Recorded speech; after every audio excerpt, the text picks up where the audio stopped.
What's going on, YouTube? It's Donnie all day. I'm going to show you how to make something cool today. I'm going to show you how to make this. What is it? Well, let's find out. So, I was walking through the supermarket, no idea what I was going to make, and I came across their hot bar where they had meatballs in sauce, and I went, I could do something, meatballs and sauce. So then I found this cresant dough roll, right? It's a sheet of cresant dough, which fluffs up really, really nicely. And I started thinking, what if I took some cheese, some meatballs and sauce, and I did a meatball parmesan inside cresant dough? These are freaking easy. So all you have to do is take one of these stupid cans of dough. I already have the oven preheating to 350 because I'm assuming that's what it needs to be at. Who knows? Does it really matter? As long as it gets hot, it should be okay. But I think 350 is about what these things usually take, so that's why I'm doing it. They're the hardest things in the world sometimes to open. I mean, they can be a real pain in the nuggets. But when you get them open, then they look really, really cool because it's going to be good. Well, I got it partially open. Let's see if it'll work. You just got to squeeze it until it breaks open. There we go. So, I guess partially open is all it needs to be. Partially unwrapped, I should say. And then all the way open. So, you do that. You find the seam on the dough. And you unroll it. Right? It's nice, sticky dough. So I'm going to lay this down, make sure all the paper from the stuff I just moved off is off, and I will show you. All I'm doing is laying my dough nice and flat, taking a little paring knife, and zippity freaking doodah. Now I have 2 sheets. So this is literally all it takes. I mean, you get yourself some meatballs, you get yourself some cheese, you get yourself some dough. If you have an oven, you have a meal. So I'm taking a bunch of cheese and I'm pouring it all in the middle of these pieces of dough. I'm taking a meatball, I'm putting it right on top, and I need a spoon to scoop out some of the sauce. Delicious. Yum, yum, yum, delicioso.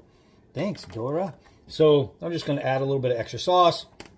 And now here's the part that would seem like you have to actually do something, but it's really easy. I'm taking a corner, flopping it over, taking a corner, and I'm flopping it over.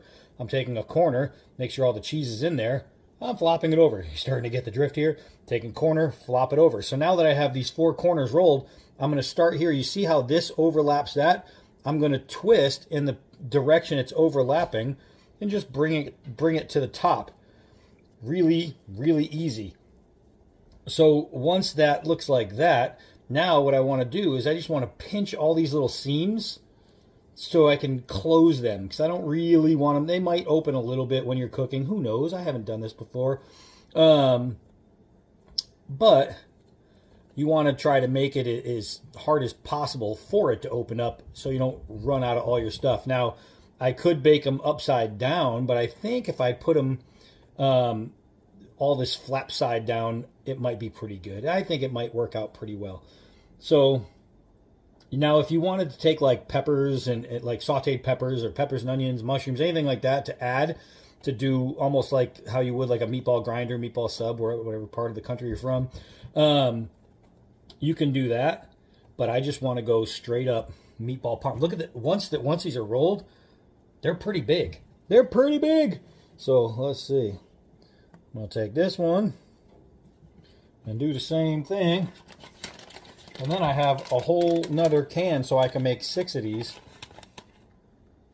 How wonderful. All this cheese is just going to melt inside this dough.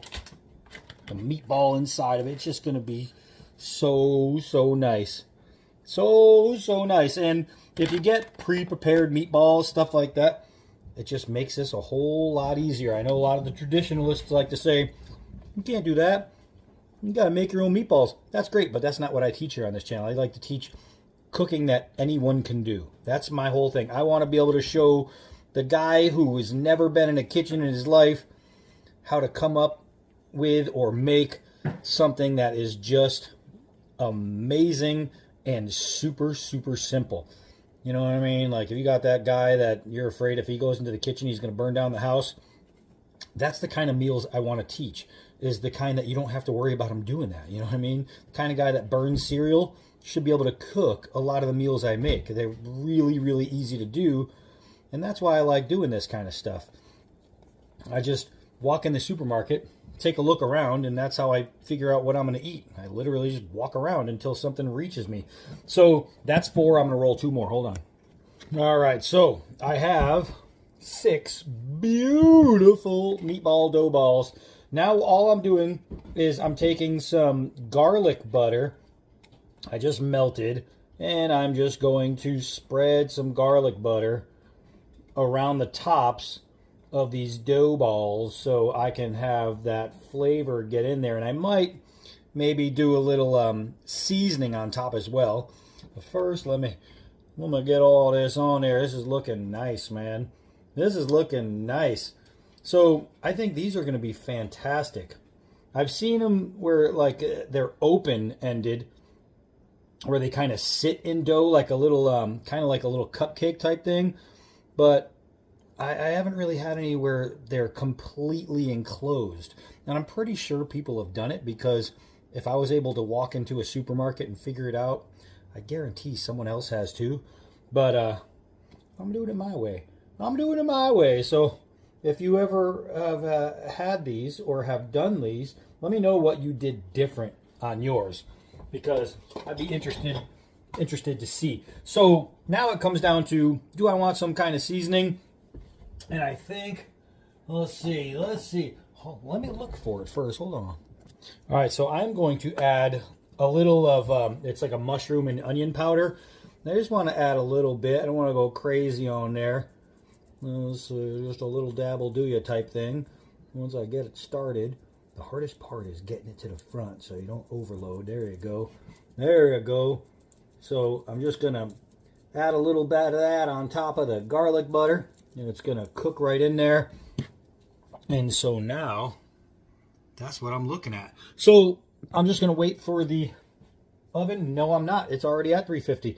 I'm not going to cover them. I'm just going to put them in just like this. And how long it's going to take is, at this current juncture, I don't know. We'll find out, though. I'm just going to keep an eye on them, and I'll let you know how long it took. Almost forgot. I took them out right away. I wanted to throw a little Parmesan on top, too. Almost forgot. Almost forgot. All right, so a little bit of Parmesan. What that's going to do is going to cause a nice crust on the top, because when you cook Parmesan, it'll harden. Like you can take, if you took a frying pan and put Parmesan on a frying pan and let it cook, what you can do is right before it gets too hard, you can take it off and you can actually form it into a bowl and have a Parmesan bowl. It's really good. So that's what I'm going to do. I don't know why I use this to take it out of the oven. It's not hot. I literally just put it in there. All right, so let's start again. Oh, yeah, baby. All right, now I'll get back to you. So I've had them in there now for 20 minutes. Oh, they're browning quite nicely. Look how swollen they got. So it looks like right here where it swells and touches, it looks like that part's not going to be cooked as well as, say, this part. So I might have to separate them or just cook them a little longer. Let me decide. Okay, so I decided to separate them. And what I did is I gave them kind of just a little turn away from each other. Now the problem with separating was some of them opened where I cut. So where this one didn't open at all, some of the other ones, because they were really pressed, did cut. So there's a good chance some of them can leak putting them back in there, but it will help the those edges cook more. So I suggest you having more space than I started with, because they are going to swell when you cook them. All right, so I gave it just 5 more minutes, and it looks like everything is now perfect. Now, one of my big concerns was, were the bottoms going to cook as evenly as the tops? Check this out. That is so nice. But now the main test. Okay, so my favorite part of every cooking video is the taste test. So what I want to do is just sink my fork in and see if the insides are cooked. Now, the good thing about having a tester is if they are not, I can just put it in a little bit longer. So let's see. The flavors are really good. I'm wondering if the dough can go in maybe slightly longer. I couldn't tell if that was cheese or dough, but I think it's dough. I'm going to put them in for another maybe 3 minutes. Oh, all right. So now let's see. I want to go right through the meatball too, really see if I can't give you a shot of what's on the inside of here. Oh, that's way better. Way better already. Look at this. Oh, the cheese is stretching and gooey and touching, and oh my gosh. All right, so let's get a nice full bite with meatball. Oh, the cheese is just stretching. It is lovely. Here we go.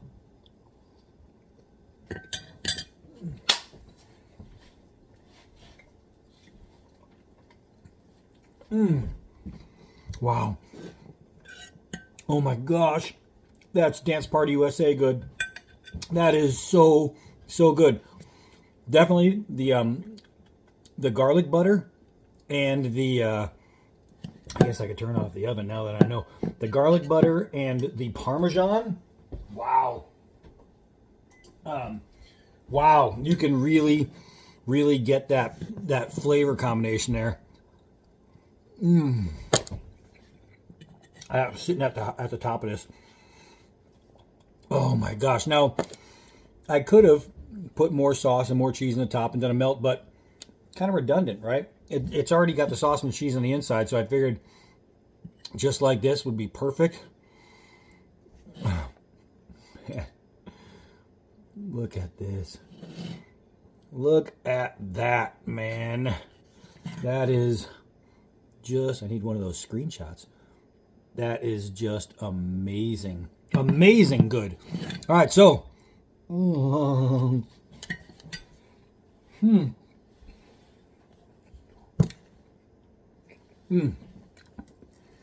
That's delicious.